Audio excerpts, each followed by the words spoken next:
Graça e paz da parte de Deus o Pai, Deus o Filho, Deus o Espírito Santo, nos sejam acrescentados todos os dias de nossa vida em Jesus, que nos amou e por nós quis morrer. O texto da epístola para hoje é o texto de Filipenses, que acabamos de ouvir. Filipenses capítulo 2, versículos 5 a 11. Eu escolhi como tema para essa mensagem esse texto que Paulo fala: desde que nos amou e por nós quis morrer para nos fazer seu rebanho de amor. Eu escolhi como tema: Deus se faz homem para a nossa salvação. Jesus Cristo, Jesus o Salvador, Cristo o prometido. Vamos meditar nessas palavras. Pode sentar-se. Queridos irmãos e irmãs em Cristo Jesus, esse domingo da Igreja Cristã ele é conhecido como Domingo de Ramos ou Domingo da Paixão. Domingo de Ramos por causa da entrada de Jesus em Jerusalém, sendo saudado por uma multidão que vinha da cidade, por outra multidão que o acompanhavam, onde colocavam vários ramos de árvores para recebê-lo para a sua entrada, e onde as pessoas gritavam Hosana nas maiores alturas ao filho de Davi. Hosana, salva-nos, Senhor, nós te louvamos, Senhor. Domingo da Paixão, por aquilo que vai acontecer nessa semana a partir desse domingo, por todo o sofrimento, por toda a angústia, por toda a dor que levou Jesus à morte na cruz por nós. E tudo isso movido por um sentimento de paixão muito profunda por cada um de nós. Um amor real, um amor verdadeiro, que culminou em sua morte e na sua ressurreição, garantindo também a nossa ressurreição. Jesus, o Rei dos Reis, se faz servo sofredor, por causa dos meus pecados e por causa dos teus pecados. O reinado de Jesus, ele não era um reinado como o povo esperava, um reinado terreno. Ele veio se sacrificar pelos seus súditos. Jesus não veio para salvar os judeus do domínio romano, dando-lhes um reino na terra.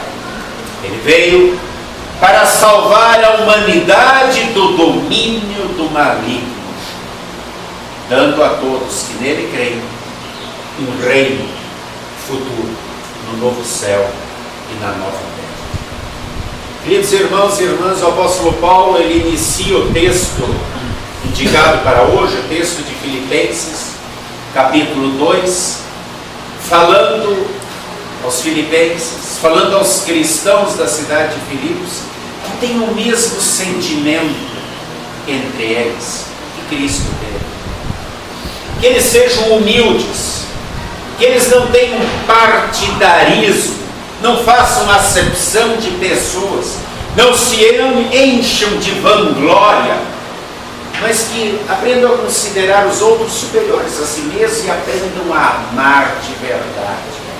E então, a partir do versículo 5, que é o texto indicado para esse domingo, ele diz que o grande exemplo de amor, de humildade, é o próprio Senhor Jesus Cristo. Ele deixou a sua glória, ele deixou o seu poder, esvaziando-se por amor a cada um de nós. E aqui é preciso dizer o seguinte: Jesus sempre foi e sempre será Deus. Como diz Paulo, ele não usurpou o ser igual a Deus, ele sempre foi Deus, ele é Deus. Paulo diz no texto de hoje que ele tem a natureza de Deus, e ele usou a forma de Deus, e então assumiu a forma de homem, tornando-se uma figura humana.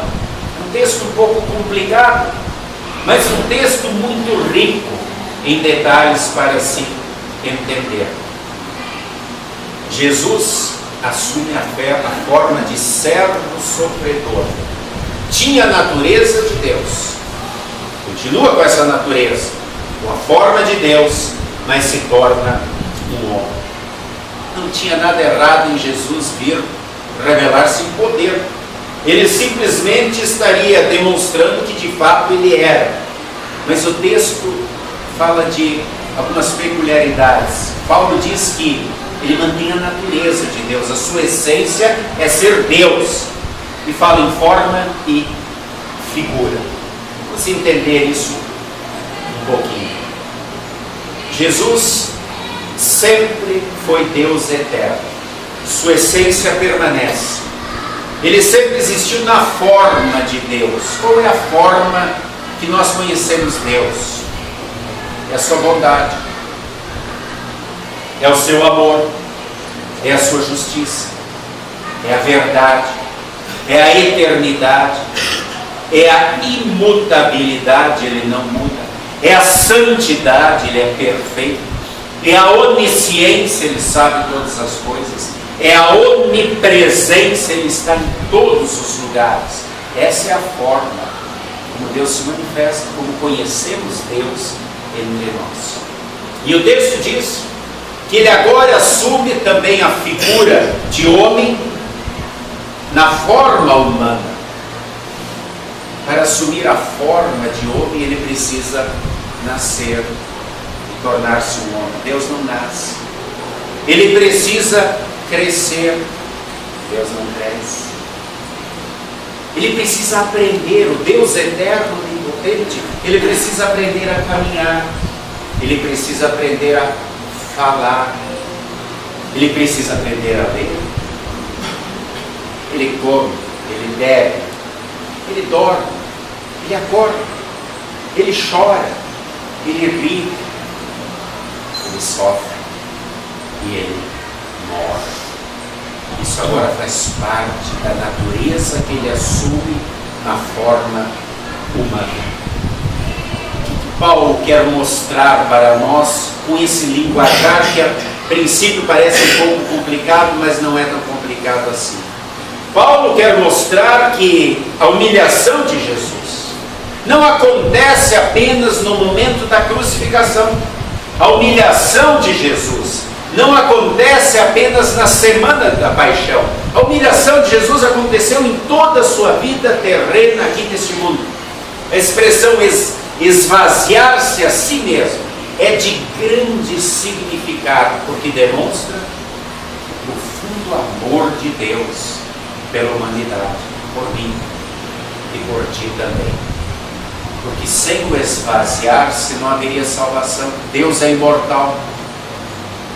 Ou seja, ele não sofreria, ele não morreria, e nós não seríamos salvos.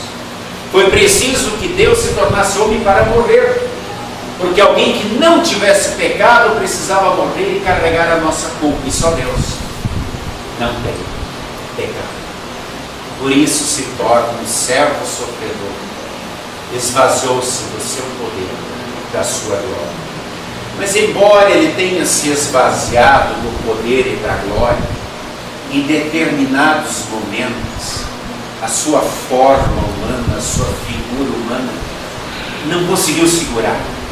E ele, em determinados momentos, deixou transparecer um pouquinho do seu poder, um pouquinho da sua glória. No momento do nascimento, ninguém nasce de uma virgem, ele nasceu. Ninguém transforma água em vinho, ninguém multiplica pães e peixes, ninguém cura cegos, surdos, leprosos, ninguém ressuscita mortos. Era um pouquinho da sua glória, do seu poder aparecendo, e de maneira especial no momento da transfiguração, onde o seu brilho foi tão intenso que os discípulos não conseguiam fixar o olhar nele. Entretanto, ele desceu daquele monte novamente na forma de servo. Ele caminha como um cordeiro mudo para o abatedouro, para sacrificar-se por cada um de nós. Ele se esvaziou para se fazer um ser humano. Interessante que Geralmente os seres humanos querem o contrário. O ser humano, ele gosta de estar por cima, de ser o melhor, de se destacar, e muitas vezes até humilha os outros. Ele quer aplausos, ele quer glória, ele quer recompensas, ele quer homenagens, ele quer medalhas, ele quer títulos, ele corre atrás disso. Ele tende a encher-se com autoelogios. Quando faz isso, rebaixa outros, inflando-se de orgulho. E na verdade, quando o ser humano faz isso, ele não cresce, ele apenas incha. Queridos irmãos e irmãs, para sermos salvos, para todos nós sermos salvos, para cada um de nós sermos salvos, é preciso que Jesus nos esvazie deste orgulho que tende a nos levar à idolatria do eu, fazer com que eu me basto, é a minha sabedoria, é o meu poder, são as minhas conquistas, é o meu dinheiro, é a força que está dentro de mim, não preciso de Jesus precisa nos esvaziar desse orgulho. Jesus também precisa nos esvaziar do orgulho para não acharmos que nós, com nossas obras, com nossos méritos, com nossas atitudes, conquistamos um lugarzinho no céu.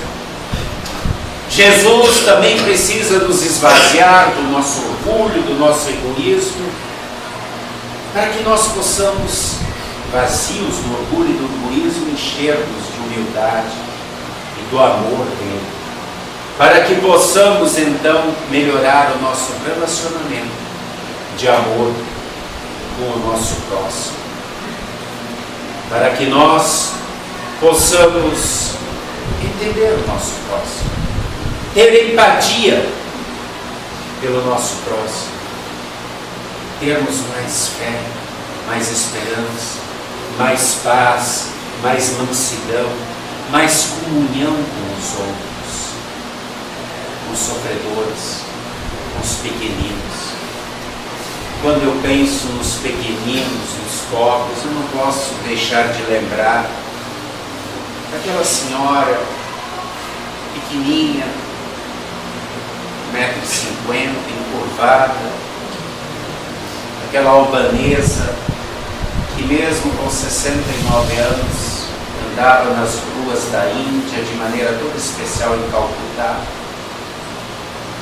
de casa em casa, falando para aquelas pessoas que eram muito pobres, extremamente pobres, mas tinham muitos filhos, e que por isso, quando as crianças nasciam, muitas jogavam os crocodilos, pois não tinham condições de cuidá-las, outras tomavam ervas amargas para poder abortá-las, e ela dizia, uma voz cheia de carinho e amor: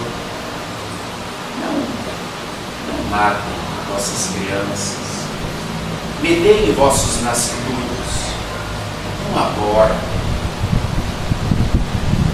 vocês não podem cuidar deles, eu cuido. Aquela velhinha, sem nada, eu cuido. Hoje nós temos um governo que aprova o aborto. Contradição. E aquela senhora, ela funda a Sociedade das Missionárias Cristãs, e ela é chamada com todo carinho naquela região de Madre Teresa, Mãe Teresa, porque ela dizia que Deus escolheu a forma penosa dos pobres para andar entre nós, os mendigos, miseráveis, dos bêbados. Como é que nós olhamos para essas pessoas? Com piedade, com amor, ou com repulsa? Eu conheço muito cristão que quando vê um bêbado sai correndo porque ele acha que vai pegar uma doença, amaldiçoa, manda para o inferno. Dificilmente alguém pergunta por que ele está naquela situação, ou simplesmente pergunta se pode ajudá-lo a chegar até em casa para que ele não tropece na rua e seja atropelado por alguém. Qual é o nosso relacionamento com os viciados em drogas, que cada vez se tornam mais frequentes, estão aí na nossa porta? nas nossas ruas, oramos por eles, nos preocupamos com eles para fazer alguma coisa por eles. E os outros viciados? Nós temos inúmeros jovens que agora estão viciados em computador, em celular, caminham que nem zumbis, eles vivem para a máquina, vivem ligados na máquina. Ainda essa semana foi novamente um atropelado por um trem de seropédica porque não viu o trem. E assim vejo jovens o tempo todo na rua andando, estão fissurados, estão como zumbis, não tem mais amizades. Eles acham que estão cheios de amigos, não tem ninguém, estão sempre assim, sempre assim. Estão aqui conversando com a pessoa, mas estão assim com a outra. Quando estão com a outra, estão assim com a outra. Acham que tem milhares de amigos, não tem ninguém. E seu amigo é só maquininha. São vazios de sentido da vida. Oramos por eles, para que Deus os liberte desse vício, dessa doença. Como é que nós nos relacionamos com essas pessoas que não têm mais a capacidade de viver e não sabem o que é o amor? Jesus amou a todos, Jesus se preocupou com todos, e Jesus espera que assim o façamos. Havia um professor na Rússia, naquelas aldeias bem pobres, na região da Sibéria, onde o governo pagava para que ele passasse de aldeia em aldeia ensinando. E ele fazia aquilo com um amor tão grande, onde passava de uma aldeia para outra ensinando, que ele cativava os seus alunos, e um daqueles seus discípulos disse que queria acompanhá-lo para aprender com ele como é que ele conseguia tratar com tanto amor cada um dos seus discípulos, como é que ele tinha tanto amor. E num desses percursos, numa noite, eles se atrasaram um pouco, o mestre e o aluno, e a nevasca caiu, e lá a nevasca é muito forte. E eles não conseguiram chegar na aldeia qual eles estavam indo. De manhã os aldeões saíram porque notaram que o professor não tinha chegado, nem o aluno. E logo ao sair, caminhando poucos quilômetros, e lá encontraram o mestre congelado. Tiraram o mestre ao levantá-lo, encontraram gelado, mas ainda vivo, o aluno, debaixo do mestre. E ele, tremendo, apenas conseguiu dizer: ele se sacrificou por mim. Vendo que nós morreríamos, ele pediu que eu deitasse embaixo, e ele deitou em cima de mim para ficar me aquecendo. Jesus fez isso por mim. Jesus fez isso por ti. Ele deu a sua vida para nos salvar, para que nós não morramos eternamente. Tamanho é o seu amor. Ele ensinou e ele praticou como mestre nosso. Em todos os momentos, ele nos ama. Nos momentos de grande euforia, ele está ali ao nosso lado. Nos momentos de grande dor, de grande tristeza, ele está ali ao nosso lado, com muito amor. Falando desses momentos que acontecem na minha vida, que acontecem na tua vida também. Eu lembro da história daquele rei jovem, cheio de vontade de vencer, que logo saiu para fazer uma guerra com o povo vizinho, venceu a guerra e ficou eufórico, muito feliz, e fez uma grande festa, achando que era o maior rei de todos. Comemorou durante uma semana inteira com seus súditos, até que ouviu falar de um outro exército, de um outro povo vizinho que estava se armando, e ele foi cheio de gás, e ele veio a derrota. E perdeu muitos homens na guerra. E muitos dos seus comandados, dos seus comandantes, ficaram seriamente feridos, e ele veio arrasado, derrotado, humildemente, para casa chorando, desesperado, achando que era o fim de tudo. Passaram-se alguns meses, ele conseguiu se recuperar. E novamente reorganizou o exército e fez outra guerra e venceu, e novamente se encheu de euforia. A vitória tomou conta das suas ruas. Depois veio outra guerra, outra derrota, e de repente ele começou a notar que aquilo não fazia bem. Eram grandes momentos de euforia, de muita festa, de alegria, e de repente grandes momentos de dor, de angústia, de derrota. E ele viu que aquilo estava matando, acabando com ele, acabando com seus súditos. E ele pensou, mas como é que eu vou viver assim? E então ele chamou seus conselheiros e disse, eu vou dar um grande prêmio para aquela pessoa que elaborar uma frase que eu quero escrever na minha coroa. Ele tinha uma coroa de ouro muito grande, com pedras preciosas em cima. Ele disse, eu quero que nessa frase tenha uma mensagem que não deixe eu me exaltar muito nos momentos de euforia, de alegria, e que também não deixe eu ficar nos momentos de derrota destruído, acabar. Eu quero uma frase que me contagie a mim, que contagie aos meus súditos, quando olharem, quando lerem na coroa real, contagiem com sensatez, com moderação, para que eu não me deixe levar por muito ânimo e nem por muito desânimo, porque eu compreendo que isso vai destruir a mim e vai destruir as pessoas que vêm procurar. E as pessoas começaram a pensar horas, dias, e a frase não vinha. E ele estava preocupado.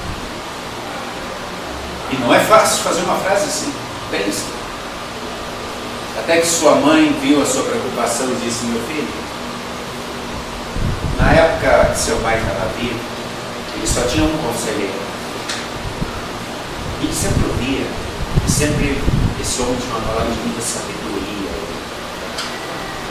E antes de seu pai morrer, ele deu um sítiozinho, uma fazenda, para recompensar todos os seus anos prestados. Ele cuida de algumas ovelhas, de um gado. Não seria bom ouvi-lo? E o filho, o rei, ficou muito feliz, disse, vai lá, mãe, pega ele. E a mãe foi lá com a capoeira e trouxe o velhinho, e quase nem podia mais caminhar direito. O velhinho saudou o rei e disse, pois não, soberano, por que eu estou aqui? E o rei explicou toda a situação e disse, quando vencemos uma guerra, quando tudo está feliz, quando tudo está em ordem, a gente se alegra, fica muito feliz. Mas quando a gente perde, ou quando vem a doença, ou quando vem uma epidemia, uma praga, a gente fica derrotado e parece que o mundo vai acabar. E isso é ruim, está me matando. E pior, está matando os meus súditos. O meu povo está acabando com eles, porque quando eles vêm pedir uma palavra, o que eu vou dizer para eles? E eu fiz um concurso, eu lancei uma proposta, um desafio, e eu quero uma frase para colocar aqui na minha coroa, para que todo dia de manhã, quando eu coloque a coroa e olhe no espelho, aquilo não me deixe ficar nem muito eufórico e nem muito triste.